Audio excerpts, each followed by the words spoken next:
Hey, Mikey here with another episode of From a Songwriter's Point of View. I'm here today to talk about why musicians, or music people as I like to call them, are crazy. And people say they're crazy and maybe it's just self-fulfilling prophecy. Some musicians wear that like a badge. Psychologists say it's because they're artistic and a different part of their brain is being developed. According to doctors at Boston College Mind Lab, there are 5 parts of the brain bigger in a musician. But that could be due to brain plasticity or the use of that area of the brain. Practice? As you play an instrument, it works out various parts of your brain, and working on your brain is how it grows and makes new pathways. These guys always say this stuff, but they leave out the part about how a normal mind has other areas of the brain that grow bigger. Areas involved with manners, politeness, growing up. You know, normal stuff like history lessons. That stuff all your musician friends missed out on because they were too busy listening to the music inside their own heads. I think it's all due to some mothers putting their kids in the cradle, turning on the radio just to drown them out, you know? So I'd like to take a look at the logical side of crazy music people, based on my experience and what psychologists say. Let's take a look at the life of a music person, or musician. I just dislike the word musician. It sounds pseudo-mystical and, I don't know, call it what you may. In the life of a musician, as a little kid, you figure out you're musical. You start learning to play. First thing you hear is a brother or sister screaming, "When's he gonna quit playing that song? He's been playing it all day long. It sounds horrible." Ugh. There's a new mental pathway burned, one connected to the self-hatred part of your brain. Then your parents have guests, and you're learning to play trumpet. Your apartment or home has paper-thin walls, and you can hear them laughing. Then your mom and dad laugh along, saying, "Well, he does really try, doesn't he?" Not realizing that dad sounds a little bit like a trumpet right now in your mind. Then there's the young guitar player who gets cornered by his parents' friends.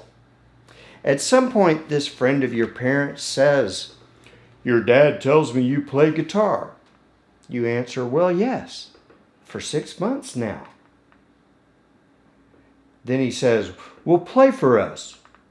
So you play one of the simplistic songs in your book you've been working on with your teacher. You barely have motor control over the too big guitar with bad strings and bad playability. It's so expensive, you always hear. But you play anyway to confused looks. Next thing you hear is the question, "Are you going to play in the symphony when you grow up?"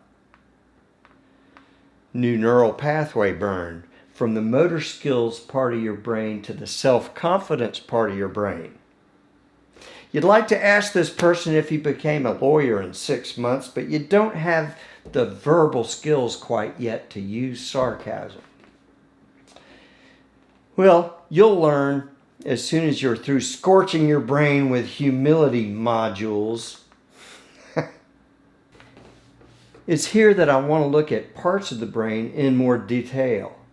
According to neuroscientists from places like McGill University and Tokyo University and several others, I found a lot of scientists basically saying many of the same things.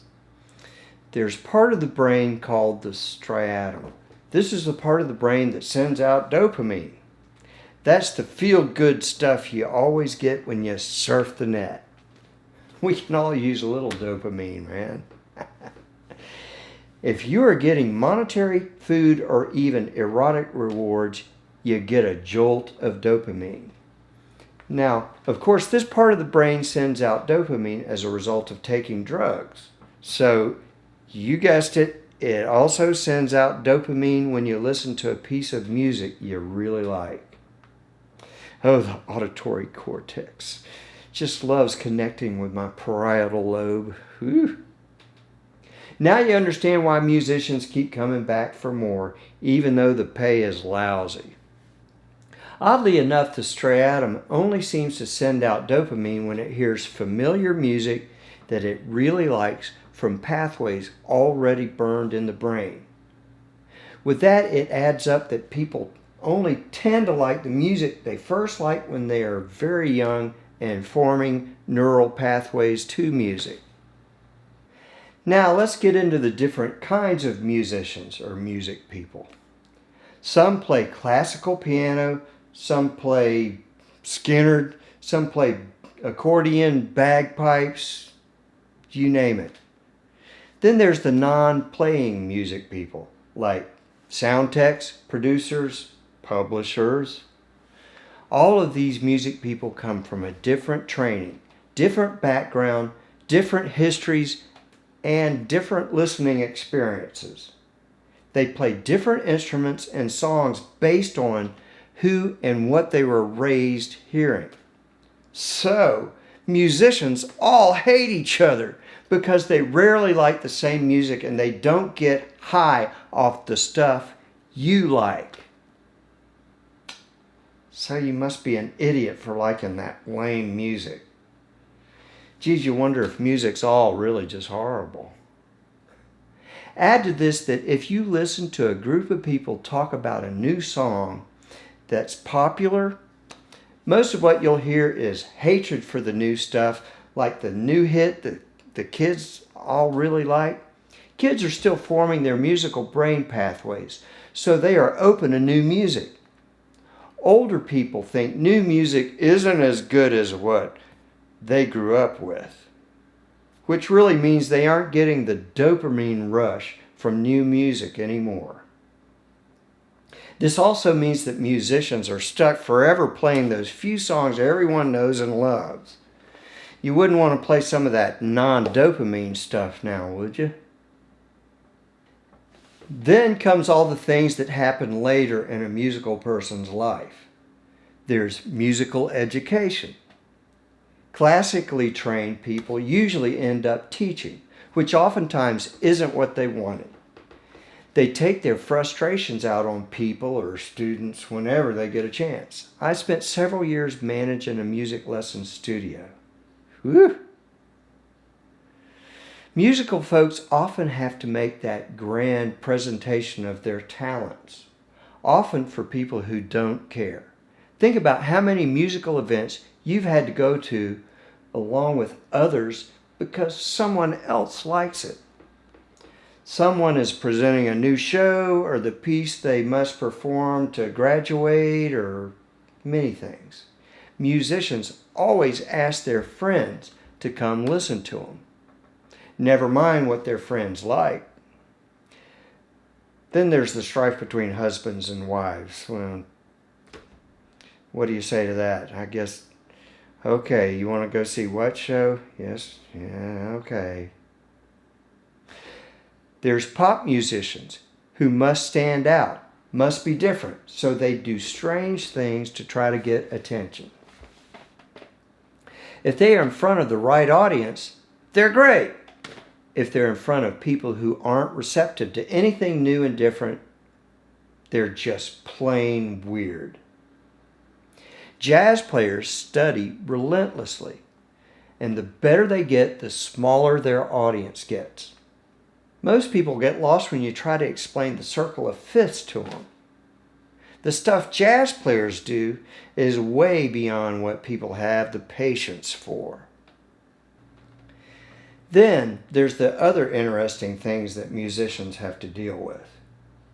If people do like you as a musician, they want to buy you drinks and they want you to come party with them. Back to that addiction thing. Then there's the hours musicians keep. Up all night loading equipment, and then the need to shut off their hyperactive mind so they can get to sleep. There's a minority of people who like to go out and listen to someone play, but that's a small minority. It doesn't take long for a musician to learn that they are really selling alcohol. So musicians have addiction problems. If you weren't an addict, you probably wouldn't be in the music business. It's too tough. And if you're smart enough to be in the music business, you're too smart to be in the music business. I hope you'll tune in next time when I discuss why songwriters are crazy. You'd think songwriters and musicians are the same thing, but no. They're completely different. Be sure to leave me a thumbs up so I can get a dopamine rush, and even subscribe and comment so you too will get a dopamine rush. Thanks for listening. See you next time.